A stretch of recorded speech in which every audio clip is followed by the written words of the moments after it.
Good evening, ladies and gentlemen, lovers and seekers, those who are lost and those who are found. Tonight we have a fragment, another short one, titled Friend, and the body reads as follows. Would you go looking, were I to go missing? And that's it, all of it. Friend, would you go looking, were I to go missing? That being said, let's get started. The question mark, as found in the title, Friend, does more work here than any paragraph ever could. It does not soften the sentence. It sharpens it. It turns the fragment from a statement into a test. Not a test you administer, but one that already exists, quietly inside the listener. The kind of test that only activates when something is gone and the room does not fill back up again. Friend is not a greeting. It is an audit. And the line beneath it is not hypothetical in the casual sense. It is not playful speculation. It is a counterfactual with teeth.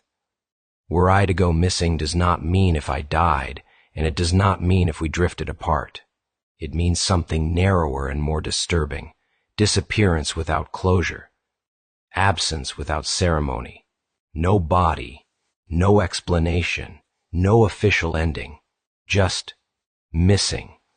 That distinction matters because death clarifies things. Disappearance does not. Death forces a response. Disappearance asks whether one will be given voluntarily. When someone dies, the social machinery engages automatically. There are scripts, there are rituals, there is permission to grieve. But when someone goes missing, everything is optional. Every step toward them is chosen. Every mile walked is unpaid labor. Every phone call is a wager. Every night spent wondering is a cost no one refunds. That is why this fragment is not sentimental. It is surgical. Would you go looking is not a moral accusation. It does not say you should. It does not say a real friend would. It asks a narrower, colder question. What does friendship actually cost when there is no audience and no guarantee of reward? Because plenty of people will speak warmly of the missing. Plenty will say, he was a good guy, I hope he's okay. Plenty will light candles on social media and then return to their lives unchanged. That is not nothing, but it is not looking. Looking requires motion. Looking requires risk. Looking requires time spent on a trail that may not exist. The fragment understands this. That's why it does not ask, would you care? Caring is cheap. Caring is abundant. Caring is something people do while seated. Looking is different. Looking interrupts your day. It ruins your schedule. It pulls you into uncertainty without promising a conclusion. And this is where the fragment quietly tightens the vice. It does not specify how you would go missing. It does not tell a story. It does not dramatize the absence. It leaves the imagination to do the work, which is far more effective. Everyone fills that blank with something personal, a silence that went on too long, a message left on read, a chair no longer occupied, a voice no longer heard. The fragment does not say, would you come find me? It says, would you go looking? That phrasing matters. Find presumes success. Look does not. To look is to commit without certainty. To agree in advance that effort might not be rewarded. This is where the hinge lives. Friendship, in this fragment, is not defined by affection, history, shared language, or even loyalty. It is defined by search behavior under conditions of ambiguity. That is a brutal standard, but an honest one. Most friendships are built for presence, not absence. They function well as long as both parties continue to appear roughly where expected. As long as no one falls out of orbit, as long as no one becomes inconveniently silent. The moment disappearance enters the picture, many friendships quietly reveal their design limits, not because people are cruel, but because they are tired, scared, or structurally unprepared for ambiguity. Looking is expensive. It consumes emotional bandwidth without producing certainty. It demands that you carry another person's unresolved state alongside your own life. It asks you to hold open a question instead of closing it quickly for peace of mind. That is not a skill most people cultivate intentionally.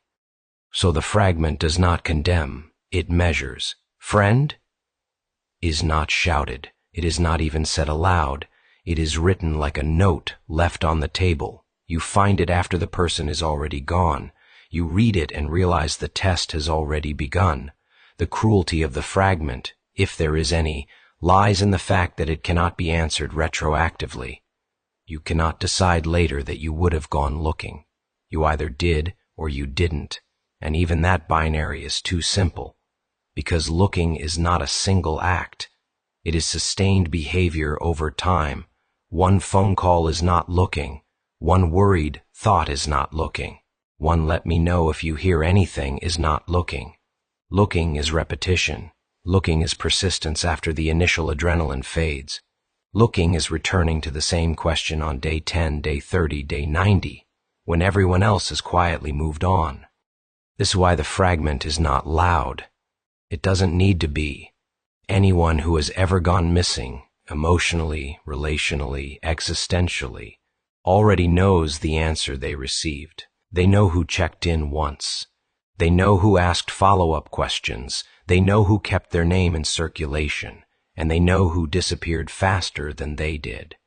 There is no bitterness in the fragment. There is clarity, and clarity can hurt. The dash in the line does important work too. Would you go looking were I to go missing? That dash is not decorative. It creates a pause where self-deception usually rushes in. It forces the reader to sit with the conditional long enough to feel its weight. It interrupts the easy internal "yes, of course," before it can settle. Because the honest answer for many people is not yes or no, but I don't know. And that too is data. The fragment does not demand heroism. It does not romanticize the searcher. It simply asks whether the relationship is structured to survive uncertainty, whether it has ever been tested by absence, whether it is resilient enough to move when there is nothing to chase but a question. In this way, the fragment is also about self-knowledge. It asks the reader not only who would go looking for me, but also who would I go looking for. That reversal is unavoidable. You cannot read this fragment without your own ledger quietly opening. Names appear, names disappear, and some names are uncomfortable to look at. That discomfort is not a failure of the fragment, it is its success. It has located the hinge point where sentiment turns into responsibility, where words turn into movement, where friendship stops being a label and becomes a verb. The fragment ends where it begins. It does not resolve, it does not explain, it does not offer comfort. It leaves the question suspended, because that is where it lives in real life. Unanswered, context-dependent, revealed only through action. And that is why the fragment works. It does not tell you what a friend is. It asks whether one exists, and whether, when the moment comes, quietly, without warning, without ceremony, you would be willing to get up from where you are and start walking toward the unknown. Not to be praised, not to be seen, not even to succeed, just to look. That's all, and that's everything.